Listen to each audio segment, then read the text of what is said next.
Now to a Confederate controversy. Right now, there's an online petition to protect a Confederate monument in Gloucester. That's because localities may soon have the power to decide if they want to take down certain memorials honoring veterans. 13 News Now reporter Nico Clemens found out there's mixed reaction.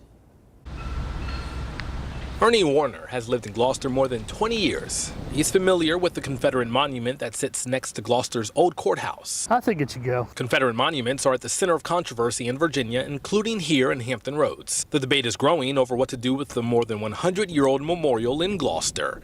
Warner says the monument is part of history, but it's not for everybody. It's kind of a hateful thing. A petition is circulating online asking the county board to pledge never to remove, relocate, contextualize, cover, or alter any veterans memorial in Gloucester. The Virginia House and Senate passed legislation that will now give localities the power to decide the fate of certain monuments. Not everyone has an issue with the monument here in Gloucester. Do you have any issue with it? I don't, but I understand if anybody else has an issue with it. Legislation to remove memorials for war veterans now heads to Governor Ralph Northam. The governor has said he supports giving localities control over the debate. If it offends a few people, then the majority should listen to the lesser majority. Right now, the Gloucester County Administrator says the Board of Supervisors does not have plans to discuss the topic of keeping or removing the monument. Although it's too early for Gloucester leaders to make a decision, Warner has some thoughts of his own. Have a museum for the Confederacy so we can go back and look at it, but it's not for the whole country. A controversial debate that will only heat up from here. In Gloucester County, Nico Clemens, 13 News Now.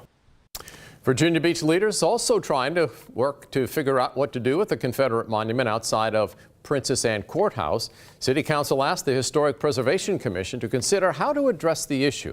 The commission determined that removing the statue wouldn't do much when it came to reconciling differences or promoting conversations about the impacts of slavery, the Civil War, segregation, and discrimination. Now it's considering several things from plaques to give historical context to creating a general history museum for the city. And these memorials, these monuments could soon be removed. The House and Senate, they did pass that legislation over the weekend that will now give localities like Norfolk and Virginia Beach the power to decide if they want certain monuments taken down. It now heads to the governor's desk for his signature.